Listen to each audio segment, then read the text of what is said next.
Hello, I'm Dan Toffee and welcome back to another brand new Fortnite video.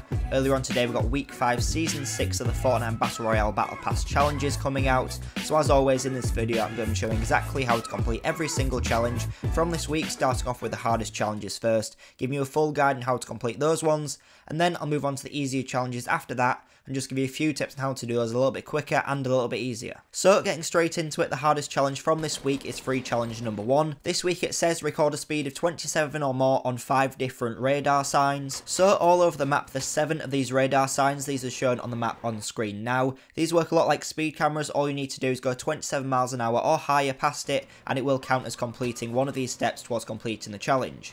Obviously you need to do this in 5 different places. So there's 7 places all around the map. All you need to do is go to 5 of them. Make sure you boost when you go past them. This is the only way you can get the maximum amount of speed that you need, unless you are going downhill. And the quad bikes count towards this challenge, so make sure you're using them, because they do boost in a straight line. Unlike the ATKs, them you need to drift and then boost, so it's a lot harder to use them than it is to use the quad bikes. So definitely use them whenever you can find them. To find vehicles, the best places to land is definitely at Lazy Links and over at Snobby Shores. Here you can generally find some vehicles because they are right on the edges of the maps, so they put them there so players can push in. So land there, get a vehicle and drive around going to all these locations that are on the map and do all the challenge that you need to do. Whilst doing challenge number 1 though, you can also do challenge number 2 at the same time, because challenge number 2 this week says jump through 5 flaming hoops with a shopping cart or ATK. So on screen now is a map showing both locations of the rings and also where the radar signs are, so you can do them at the same time with the same vehicles. It does say in the title that you have to use a shopping cart or an ATK, but the quad bikes do actually count towards this, and also it's a lot easier to use them again because you do have that boost which goes in a straight line. So definitely use those if you can find them, because it does count towards both of the challenges. Just use this map which is on screen to go around and do them all at the same time, because a lot of them are quite close together. The hoops are a lot bigger than the last time that they did this challenge. It's really hard to miss them. Just make sure you go up the ramp boost and you will go through it straight away. It's really easy to complete. Just do this 5 times all around the map and you will have completed this full challenge. All the other challenges from this week are pretty simple to complete, so starting off with free challenge number 3. This week it's a 3-stage 200 damage shotgun challenge, so all you need to do is deal 200 damage with a tactical shotgun, then deal 200 damage with a pump action shotgun, and then deal 200 damage with a heavy shotgun. Obviously shotguns aren't too difficult to find on the map, even heavy shotguns. Just make sure you're opening as much as possible, opening as many chests, and if you are really struggling to find that heavy shotgun, make sure you are playing in those 50v50 modes where you can find way more loot than in normal game modes. Next, Battle Pass challenge number 1 says eliminate 2 opponents from closer than 5 meters away. You'll probably do this whilst doing the shotgun challenge because the tactical shotgun is really good at close range, but if you find you haven't been doing it, just make sure you are running towards players when you are using those shotguns,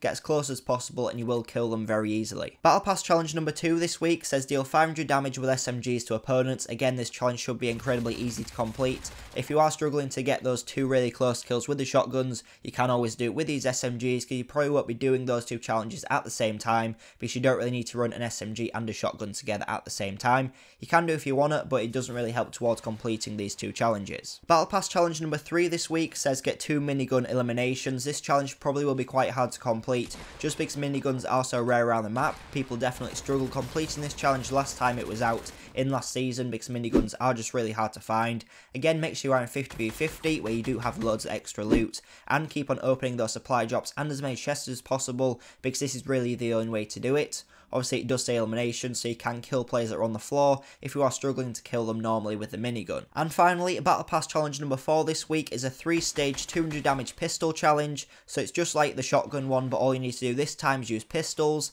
First deal 200 damage with a normal pistol, then 200 damage with a silenced pistol, and finally 200 damage with the deagle. Obviously the deagle will probably be the easiest to do just because it does so much damage, especially if you are getting those headshots, but it probably is the hardest weapon to find. So again, if you are struggling to find it, going to 50v50, but especially with the silenced pistol, you will want to be playing at further ranges, as it is really accurate at range and does quite a lot of damage, especially if you aim for the head. Or you can carry these pistols in team game modes and deal damage to players that are already knocked. But that is everything that you need to know of how to complete all the week 5 season 6 challenges in the Fortnite Battle Royale Battle Pass. If this video has been helpful, please make sure to leave it a like. If you're new here, make sure you are subscribing, because I cover these videos every single week. If you are struggling with any of the previous challenges from season 6, make sure you check out my full guide and my full playlist of all the challenges from season 6 so far, which is on screen now. And I'll see you in the next video.